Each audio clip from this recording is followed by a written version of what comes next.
Okay, our final presentation for the day. We've got two presenters that are coming up. Also going to surprise you. Going to have the first presenter is going to be Andy McCoy, PhD, PE. He's from HDR. Andy is a senior water resource engineer with 23 years experience using computational hydraulics to complete complex evaluations involving flood inundation, river hydraulics, transportation facilities, channel restoration, channel stability, fish passage facilities, water wastewater facilities, and habitat suitability. He has created simulations to support infrastructure design, demonstrate regulatory compliance, and for decision support. Come on up. Do you want me to introduce Rusty? I can, yeah, go ahead. I'll go ahead and read Rusty's bio since I've got it here. Rusty worked for HDR for approximately 10 years and recently has taken a position with the BMT Group, another company, He has over 20 years of experience with 2D hydraulic modeling. At HDR, Rusty worked on a variety of models in 2-flow, SRH2D, HEC-RAS, and others. He is a subject matter expert in hydraulic modeling using both 1D and 2D. He has created hydraulic models containing a variety of structures, including operational controls, levee breaches, and levee repairs. He has used custom post-processing Python scripting and has created long-term models simulating durations up to 10 months. In addition to high-end modeling, Rusty enjoys automating workflows and solving problems using Python scripting. All right. Okay, let's see if I can find what I'm looking for. Best way is just click on that and then find it. Okay. That's it, right? Yeah, it is. Okay. And then you just use your normal presentation button. Right. Up one more. There you go. Perfect. Should be good.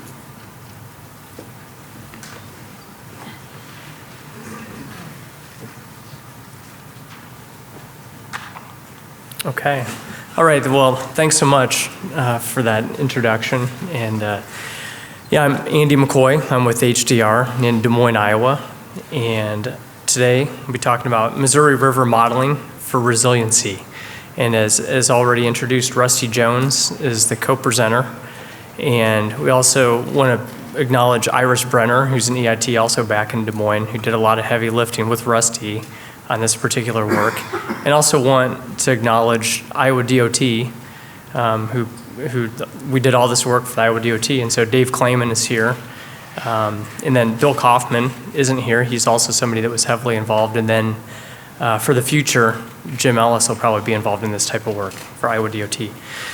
So what we're going to talk about here is kind of 3 years worth of work that kind of culminated, or it started with the 2019 flood in March of 2019 and kind of went through, we kind of continued working on these types of projects until in the present. I mean, there's still one that's going on. And so we're going to talk about how we kind of evolved from doing modeling to support operation during the 2019 flood to support Iowa DOT, and then transitioned into doing more design projects and resiliency design projects in some of the problem areas.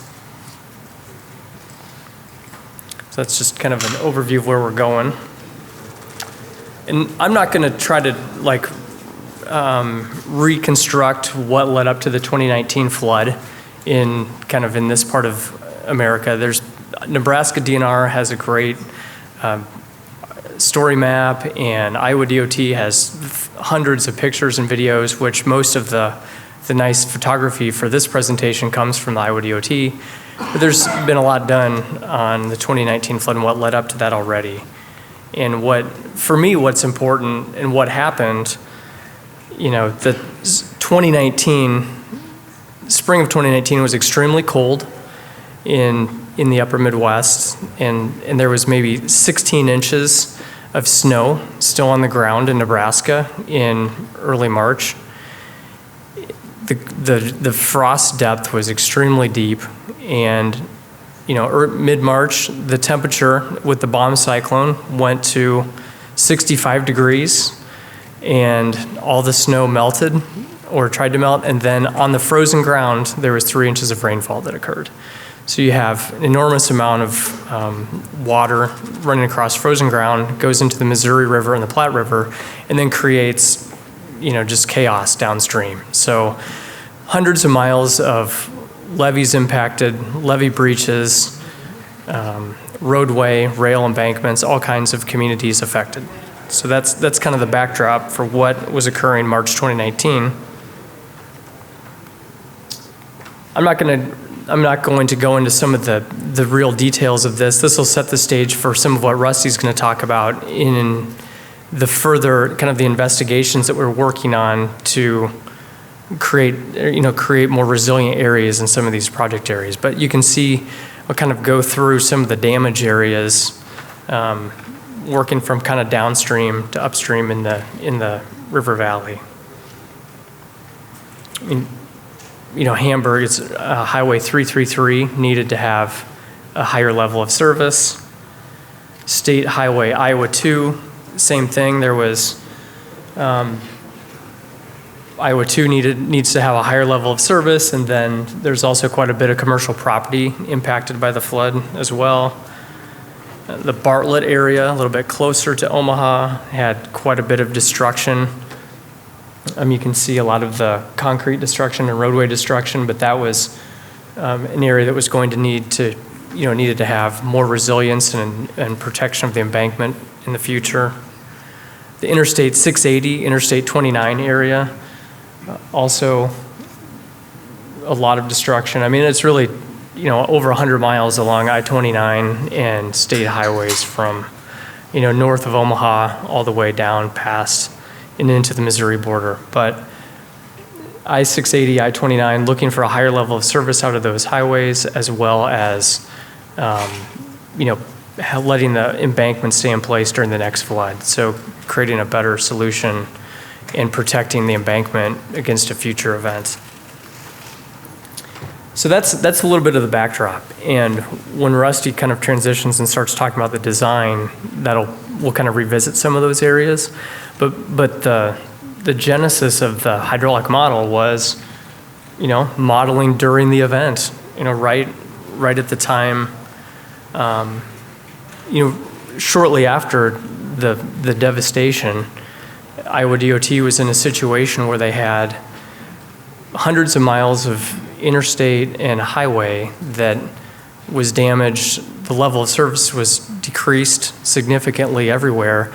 And a lot of it was because, the levees that protected or kept the flood waters at bay had been destroyed. And a lot of the embankments and rail embankments that also act as hydraulic controls also weren't functioning. And so the water levels stayed really high.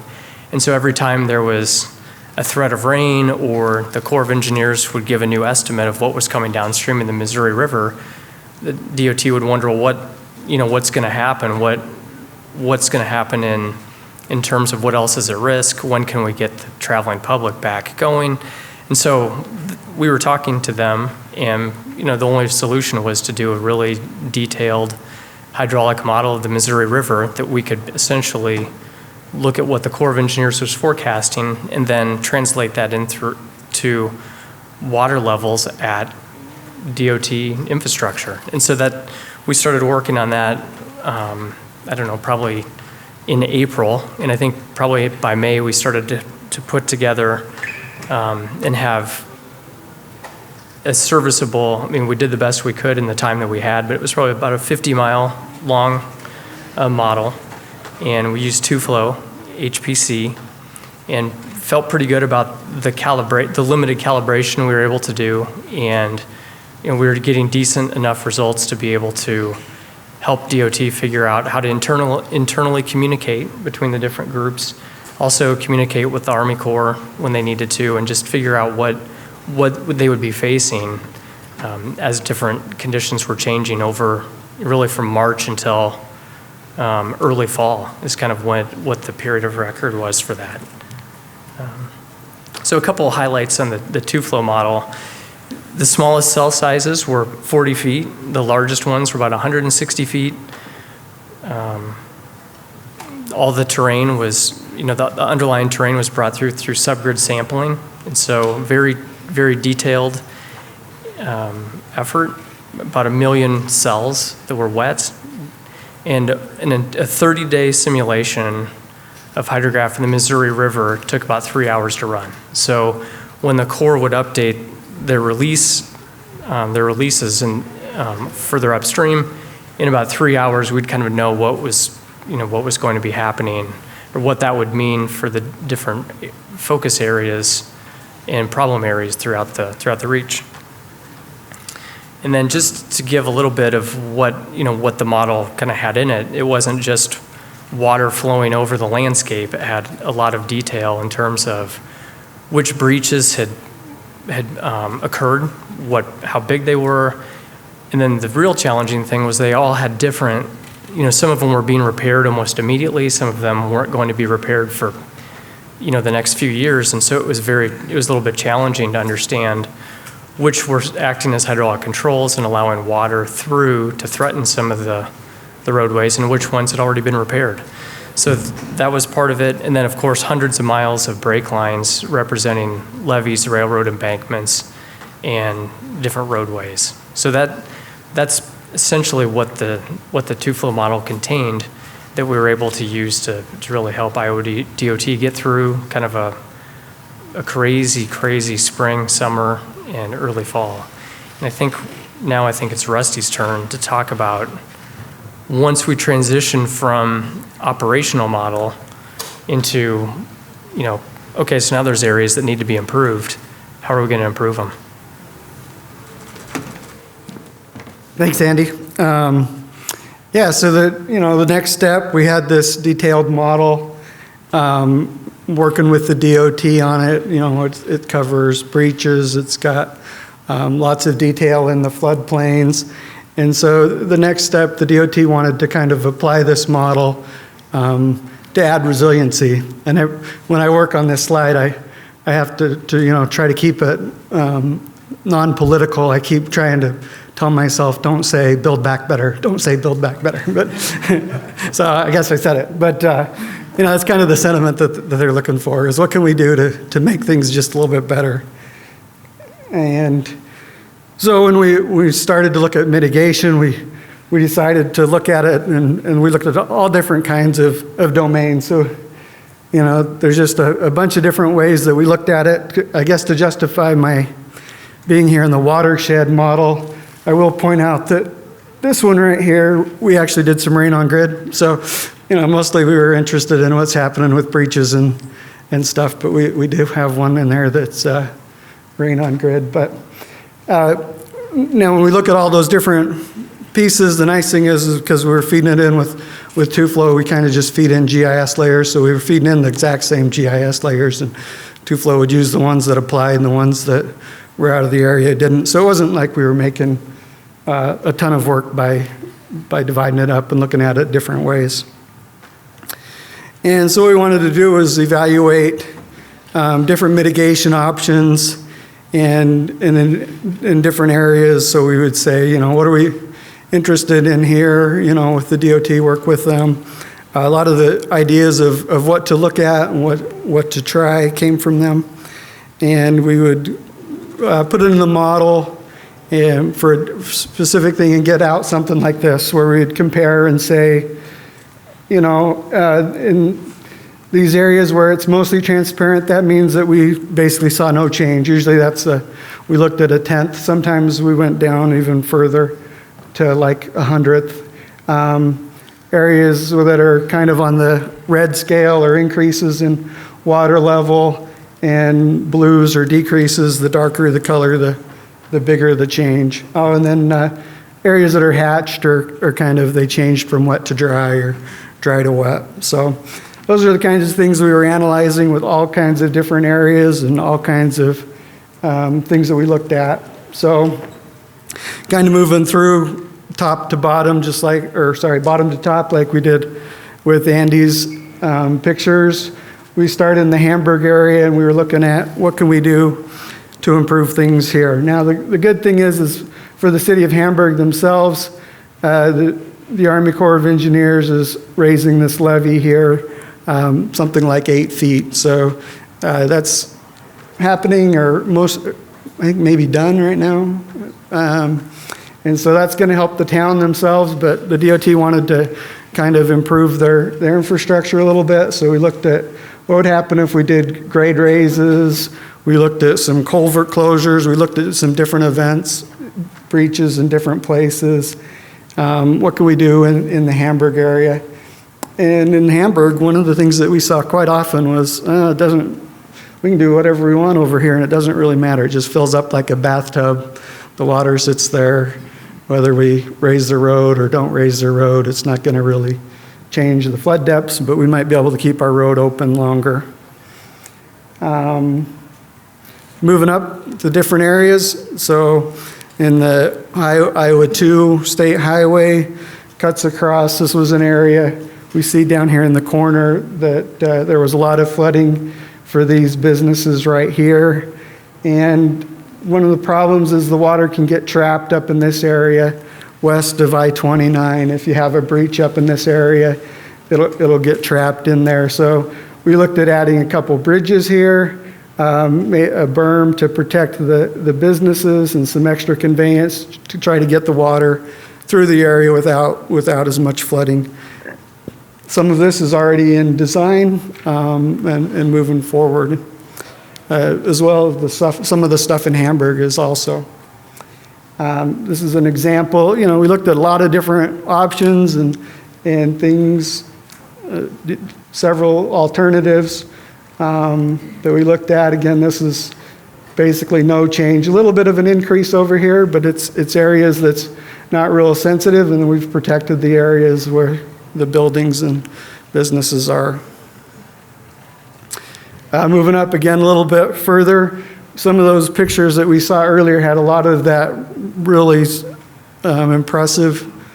I always want to say something like awesome or something, but when you're talking about damage, you don't want to say it's awesome, but really significant road damage up here on 34. We used the model to help design Fleximat protection, both extent and expected peak velocities. Kind of informed by some CFD modeling that we've done as well.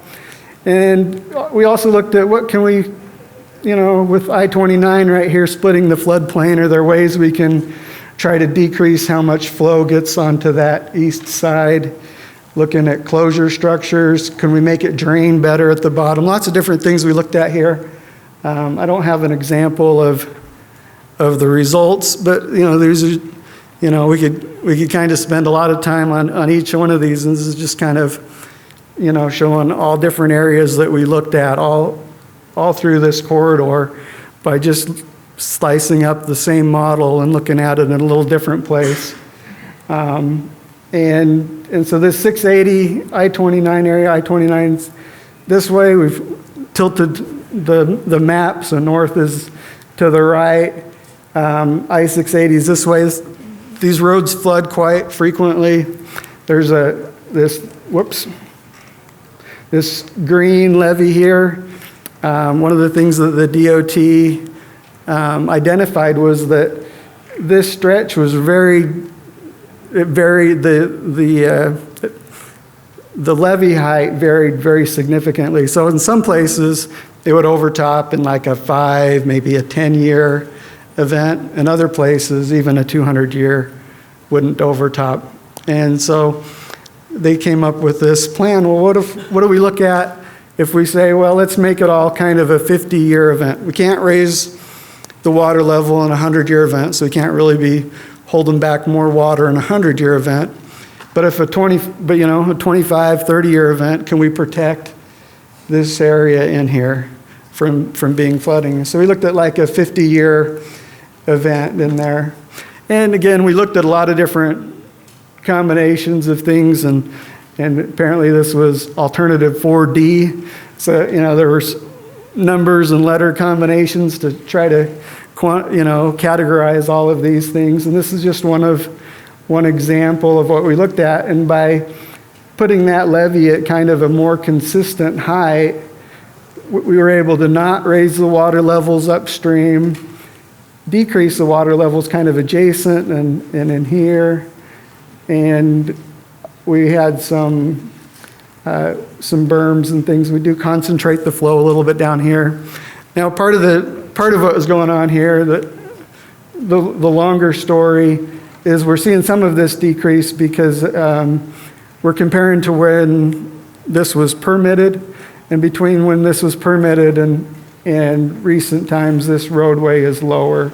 And so some of this benefit comes from that lower roadway, but some of the reason that we were able to improve protection in here was because we were able to kind of make that an equal level. So a lot of different things going on there. This is another interesting area. We're kind of moving up towards the top end of the area that we were looking at. There's this DeSoto Wildlife Refuge. This wildlife refuge, there's an old, used to be part of the river right here. They call it a lake now, DeSoto Lake. And the Army Corps kind of they channelized and reoriented the Missouri River. I don't remember exactly when that occurred, but after they did that, they kind of cut this off, and now it's just a standalone lake, and it's got a wildlife refuge on it. And we looked at a couple different alternatives trying to kind of protect this area around US 30. So one of them was just one of the alternatives was just kind of raise up levees, protect that area. And then another item was, well, what if we create some levees, but what if we reconnect this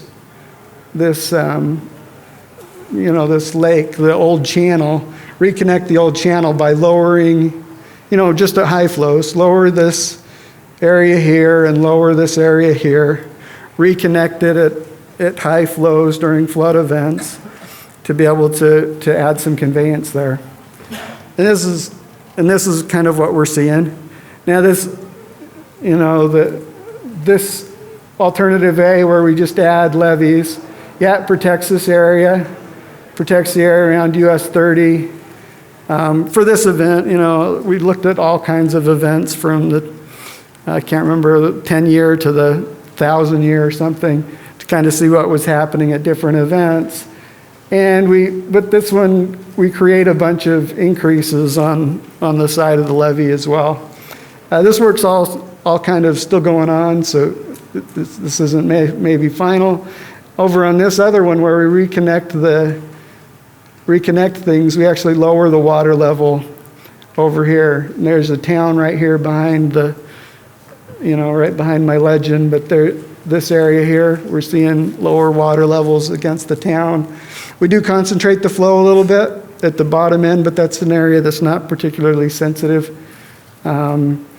Now, whether this will happen or not, it's hard to say. There's a lot of stakeholders and things that would have to go into place, but it's things that we could look at, evaluate for the DOT, and they can take it and make proposals and talk to people like the wildlife refuge and things like that. But big thanks to the Iowa DOT for letting us help on this. I think I guess the take-home message is that if we start with a detailed model of the whole system, we're able to apply it and just use the same thing over and over again to look at lots of different alternatives and see what we can do to improve resilience. And I'd be happy to answer any questions. Questions for Andy or Rusty? Actually, I would like to thank the Iowa DOT too. I was on the ground. I was actually working with FEMA. We were being deployed in the area, and believe me, to have a 2D map which are actually showing actual flooding. Obviously, you can drive in and you see it everything, but being able to explain to people that you work with who are not expert in the hydrodynamics or flows and hydrology, this was a tool which I was all my career waiting for it. Suddenly I'm deployed there. We were basically drop in, almost from there. And it was fantastic that you have somebody who was able to actually think ahead, and thanks to HDR and everybody else who worked on this, they actually built something like this and give you the basically advanced understanding what actually happens. Because even though I have been in many things and work in the flood forecasting and so on, we're actually working together now with Rusty, but I didn't know it at that time. So I was actually using that on the ground, and it was fantastic. It was a great tool which you have in your hand. Thank you so much. Any other questions or comments? Yeah. Was the Corps, the Weather Service making a forecast during that time for the region you were modeling? If so, how well did your model results match up to that when you were in operational mode? Yeah, they did. The Corps would put out, I think, kind of a weekly update or something of what they planned to send down the Missouri River. And I think we might have had, for at least part of it, the Weather Service. And I don't remember the specifics, but we were pretty happy with kind of how we were tracking the gauge data. We had some high water marks later on in the event. We kind of had a secondary event in June that we met. We had some high water marks that the DOT collected, and we felt really good about how we were matching there. But yeah, the specifics kind of get away from me. We were in that whole summer. We were in just real scramble mode, just trying to get it and improve it, and then we would. Well, maybe we need these, add the culverts, and well, maybe we need the culverts through the levee to let it drain, because we started to look at what's happening during the draining period, and so yeah, it was a real challenge, and we went out on a site visit, and the USGS guys were out there and talking about the challenges of trying to figure out the flows through Iowa. We were like, well, we don't match very well on the Iowa 2, and like, well, it's not very good data, it was, challenging to collect good flows. So yeah, given the challenges, we felt really good about how everything came together. Okay, all right, thank you guys for the presentation.